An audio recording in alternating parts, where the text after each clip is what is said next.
الحمد للہ وحدہ لا شریک لہ بسم اللہ والصلاة والسلام علی من لا نبی بعد۔ حضرت اسماعیل علیہ السلام کی صفات۔ حضرت اسماعیل علیہ السلام انتہائی نیک، بڑے صبر و تحمل والے، وعدے کے پکے اور بات کے سچے تھے۔ آپ علیہ السلام اپنے رب سے جو وعدہ کرتے اسے پورا کرتے تھے۔ فرمان الہی ہے۔ ترجمہ۔ اور آپ اسماعیل، یسع اور ذوالکفل علیہم السلام کا ذکر بھی کیجیے، یہ سب ہی نیک لوگوں میں سے تھے۔ سورہ ص آیات 48۔ اس کتاب میں اسماعیل علیہ السلام کا واقعہ بھی بیان کیجیے، وہ وعدے کے بڑے ہی سچے اور وہ رسول اور نبی تھے۔ سورہ مریم آیات 54۔ اور اسماعیل، ادریس اور ذوالکفل علیہ السلام کو بھی یاد کیجیے، یہ سب بڑے صبر کرنے والے لوگ تھے، اور ان سب کو ہم نے اپنی رحمت میں داخل کیا، یہ سب ہی نیک لوگ تھے۔ سورہ الانبیاء آیات 85 تا 86۔ حضرت اسماعیل علیہ السلام کی شادی۔ حضرت ابراہیم علیہ السلام جب حضرت اسماعیل علیہ السلام اور ان کی والدہ محترمہ ہاجرہ علیہ السلام کو مکہ مکرمہ میں غیر آباد جگہ بیت اللہ کے قریب چھوڑ کر واپس جا رہے تھے تو راستے میں اس سرزمین کے لیے خوب دعائیں مانگی، جن کی بدولت مختلف قبائل آ کر اس جگہ آباد ہو گئے۔ جب حضرت اسماعیل علیہ السلام جوان ہوئے تو جرہم قبیلے والوں نے اپنی ایک لڑکی سے آپ علیہ السلام کی شادی کر دی۔ حدیث رسول اکرم صلی اللہ علیہ وآلہ وسلم۔ جب حضرت اسماعیل علیہ السلام جوان ہوئے تو آپ علیہ السلام اس قدر خوبصورت تھے کہ سب کی نظریں آپ علیہ السلام کی طرف اٹھتی تھیں۔ چنانچہ جرہم قبیلے والوں نے آپ علیہ السلام کی اپنے قبیلے کی ایک لڑکی عمارہ بن سعد بن اصلح بن عقیل امالکی سے شادی کر دی۔ آپ علیہ السلام کی والدہ محترمہ اللہ کو پیاری ہو گئی۔ حضرت اسماعیل علیہ السلام کی شادی کے بعد حضرت ابراہیم علیہ السلام ان کی خبرگیری کے لیے فلسطین سے مکہ مکرمہ تشریف لائے تو حضرت اسماعیل علیہ السلام کو گھر میں موجود نہ پایا۔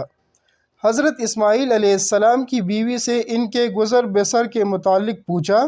بہو نے ناشکری کا اظہار کرتے ہوئے کہا، ہمارے حالات بڑے خراب ہیں اور ہم بڑی تنگی کی زندگی گزار رہے ہیں۔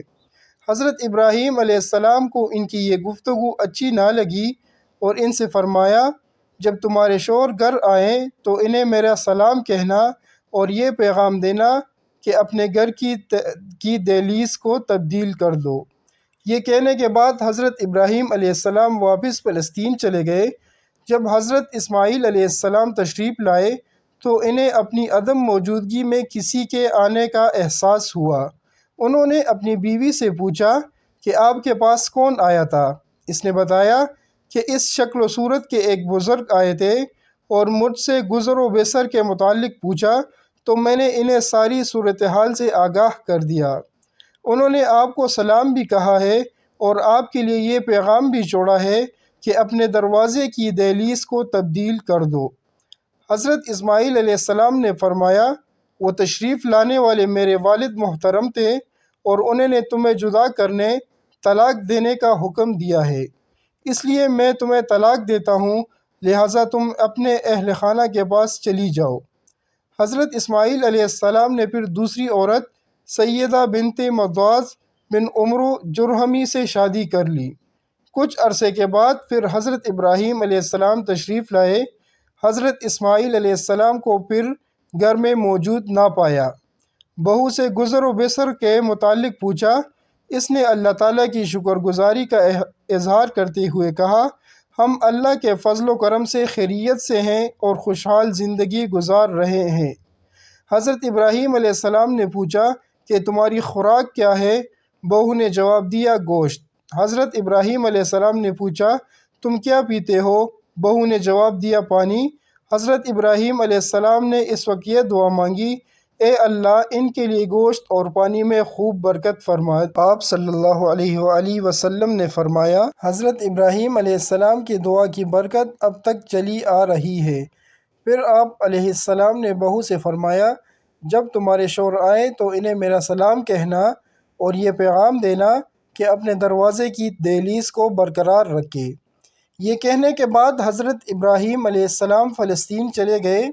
جب حضرت اسماعیل علیہ السلام گھر تشریف لائے تو بیوی سے پوچھا کہ میری عدم موجودگی میں آپ کے پاس کون آیا تھا؟ انہوں نے جواب دیا جی ہاں، ایک خوبصورت بزرگ تشریف لائے تھے جو ہر اعتبار سے بڑے اچھے لگ رہے تھے۔ انہوں نے آپ کے متعلق پوچھا تو میں نے انہیں آپ کے متعلق بتایا۔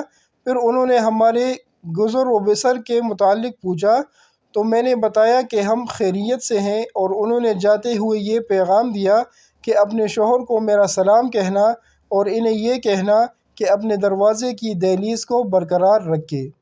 حضرت اسماعیل علیہ السلام نے فرمایا اے میری بیوی، وہ تمہارے پاس تشریف لانے والے میرے والد محترم حضرت ابراہیم علیہ السلام تھے، اور وہ دہلیز تم ہی ہو جسے انہوں نے برقرار رکھنے کا حکم دیا ہے۔ حضرت ابراہیم علیہ السلام نے اپنے بیٹے کو پہلی بیوی کو ناشکری کی وجہ سے چھوڑنے اور دوسری بیوی کو شکر گزاری کی وجہ سے اپنی زوجیت میں رکھنے کی نصیحت فرمائی تھی۔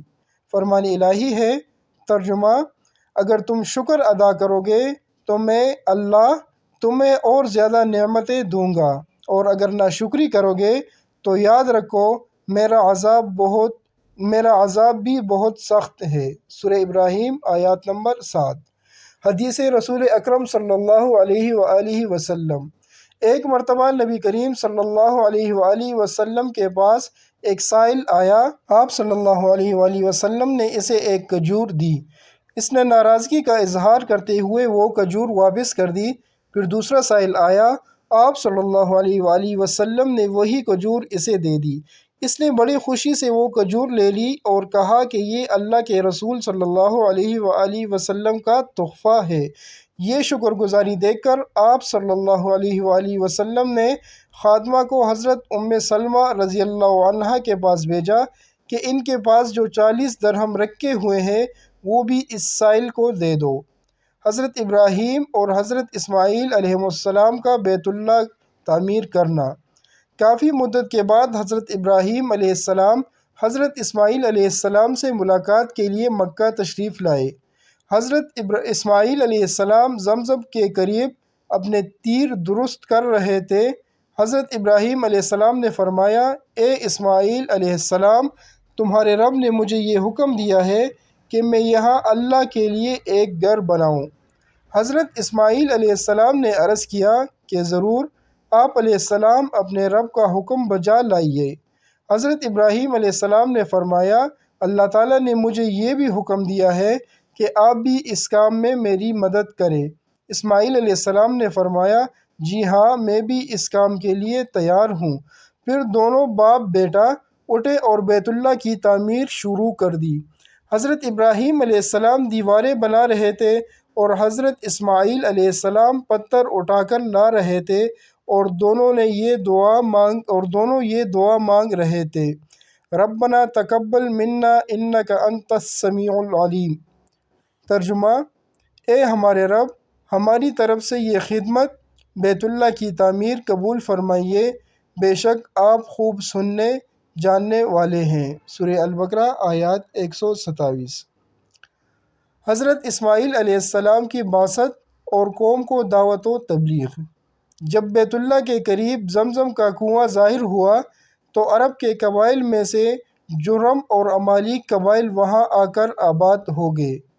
جب ان لوگوں نے اللہ تعالیٰ کی عبادت میں دوسروں کو شریک ٹھہرانا شروع کر دیا تو اللہ تعالیٰ نے حضرت ابراہیم علیہ السلام سے کیا ہوا اپنا وعدہ پورا فرماتے ہوئے حضرت اسماعیل علیہ السلام کو نبوت سے سرفراز فرمایا، اور آپ علیہ السلام پر یہ ذمہ داری عائد کی کہ اپنی قوم جرہم، عمالیق اور یمنی قبائل کو سیدھی راہ پر لانے کے لیے انہیں نصیحت کیجیے۔